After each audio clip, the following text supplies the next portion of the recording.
आदाब दोस्तों, मैं हूं सरवर और आप देख रहे हैं एसएम न्यूज। एसएम न्यूज के चैनल पर आपका बहुत स्वागत है। आइए डालते हैं देश और दुनिया की तमाम अहम खबरों पर एक नज़र। रानीगंज से बसपा के पूर्व विधायक राम शिरोमणि शुक्ल ने मौजूदा विधायक डॉक्टर आर.के. वर्मा के विवादित पोस्ट पर जताया विरोध। सपा विधायक आर.के. वर्मा रामचरितमानस विवादित बयान, चौक घंटाघर के पास भाजपा युवा मोर्चा जिला अध्यक्ष अधिकारियों ने फूका पुतला। मुस्लिम युवक पर छेड़छाड़ का आरोप लगाकर पेड़ में बांधकर पिटाई की गई। यूपी में बाराबंकी के नूरपुर के रहने वाले शकील व सादान शहर में खसपरिया इलाके में गए हुए थे। इस दौरान छेड़खानी का आरोप लगाकर दोनों को पेड़ में बांधकर पीटा गया।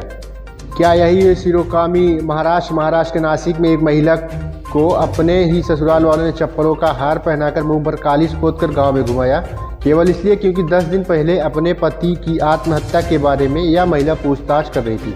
पुलिस अब मामले की जांच में जुटी। प्रतापगढ़ अल्टो कार दुर्घटनाग्रस्त होने से एक महिला की मौके पर मौत। अल्टो कार दुर्घटना होने से एक महिला की मौके पर मौत हो गई। बताया जा रहा है परिवार कुंडा से शादी समारोह से नवाबगंज अपने घर लौट रहा था। रास्ते में पेड़ से जा टकराई अल्टो कार। पठान मूवी हर दिन एक इतिहास लिख रही है। 7 दिनों में कमाए 634 करोड़। अभी तक कोई भी हिंदी फिल्म 7 दिन में इतना कमाई नहीं की थी। जब SBI और LIC में जमा जनता का पैसा डूब रहा है तो उनके चेयरमैन जेल क्यों नहीं भेजे जा रहे हैं? अखिलेश यादव का बयान। यह बजट सबसे अच्छा बजट होगा। ये बजट गरीब और मध्य वर्गों के पक्ष में रहेगा। केंद्रीय मंत्री प्रहलाद जोशी, दिल्ली। 2014 से सरकार के प्रयासों ने सभी नागरिकों के जीवन की बेहतर गुणवत्ता और गरिमापूर्ण जीवन सुनिश्चित किया है। प्रति व्यक्ति आय दोगुनी से अधिक बढ़कर 1.97 लाख रुपए हो गई है। इन 9 वर्षों में भारतीय अर्थव्यवस्था दुनिया में 5वीं सबसे बड़ी अर्थव्यवस्था के रूप में बढ़ी है। वित्त मंत्री। वर्तमान वर्ष के लिए हमारी अर्थव्यवस्था की वृद्धि दर 7% रहने का अनुमान है। यह विश्व की सबसे बड़ी अर्थव्यवस्थाओं में सबसे अधिक है।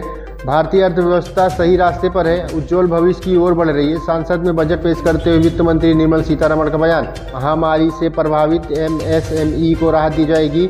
संविदागत विवादों के निपटाने के लिए स्वैच्छिक समाधान योजना लाई जाएगी। वित्त मंत्री का बयान। ऊर्जा सुरक्षा के क्षेत्र में 35,000 करोड़ रुपए का निवेश किया जाएगा। नवीकरणीय ऊर्जा क्षेत्र में 20,700 करोड़ रुपए का निवेश किया जाएगा। वित्त मंत्री।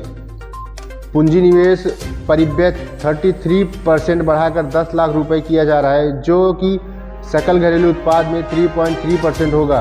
वित्त मंत्री।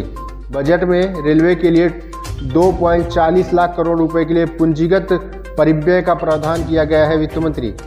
2014 से स्थापित मौजूदा 157 मेडिकल कॉलेजों के साथ संस्थान में 157 नए नर्सिंग कॉलेज स्थापित किए जाएंगे। वित्त मंत्री। 7 प्राथमिकताओं समावेशी विकास, अंतिम छोर तक पहुंचना, बुनियादी ढांचा और निवेश क्षमता को उजागर करना, ग्रीन ग्रोथ, युवा शक्ति और वित्तीय क्षेत्र है। वित्त मंत्री। बच्चों और किशोरों के लिए राष्ट्रीय डिजिटल पुस्तकालय स्थापित किया जाएगा। वित्त मंत्री। पशुपालन, डेयरी और मत्स्य पालन पर ध्यान देते हुए कृषि ऋण लक्ष्य को बढ़ाकर 20 लाख करोड़ रुपए किए जाएंगे। वित्त मंत्री। बड़ी खबर, आयकर में छूट 5 लाख से बढ़ाकर 7 लाख की गई, यानी 7 लाख तक कोई आयकर नहीं लगेगा। बजट की 2 सबसे शानदार बातें। गरीब के लिए मुफ्त राशन योजना जनवरी 2024 तक जारी रहेगी और जेल में बंद गरीबों की बिल का खर्चा सरकार देगी। व्यक्तिगत आयकर की नई टैक्स दर 3 लाख रुपए तक 3 से 6 लाख रुपए तक 5%, 6 से 9 लाख रुपए 10%, 9 से 12 लाख रुपए तक 15%, 12 से 15 लाख रुपए तक 20%, 15 लाख से ऊपर 30% रहेगी। केंद्रीय वित्त मंत्री। सिगरेट पर आकस्मिकता शुल्क को 16% बढ़ाया गया।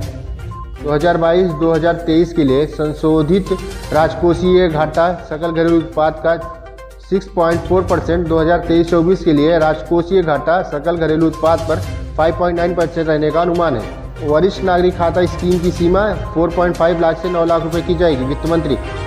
महिला सम्मान बचत पत्र योजना शुरू होगी, जिसमें महिलाओं को 2 लाख की बचत पर 7.5% का ब्याज मिलेगा। वित्त मंत्री।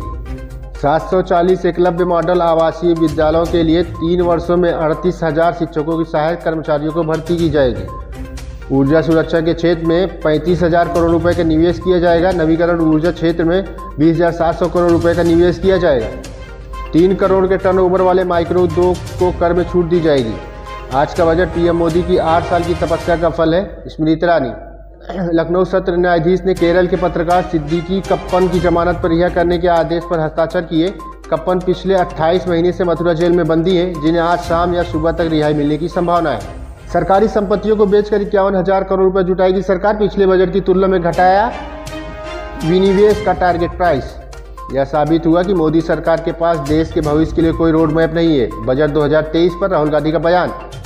इसे निर्मला जी का निर्मल बजट कहा जा सकता है। इस बजट को चुनाव को देखते हुए बनाया गया है। इसमें किसी को सहूलियत नहीं दी गई है। इसमें पहले एयरपोर्ट के विकास के लिए हजारों करोड़ रुपए दिए गए और फिर उसे नीलाम कर दिया गया। छत्तीसगढ़ के मुख्यमंत्री भूपेश बघेल का बयान। वित्त मंत्री ने अपने भाषण में कहीं भी बेरोजगारी, गरीबी, असमानता जैसे शब्दों का जिक्र नहीं किया।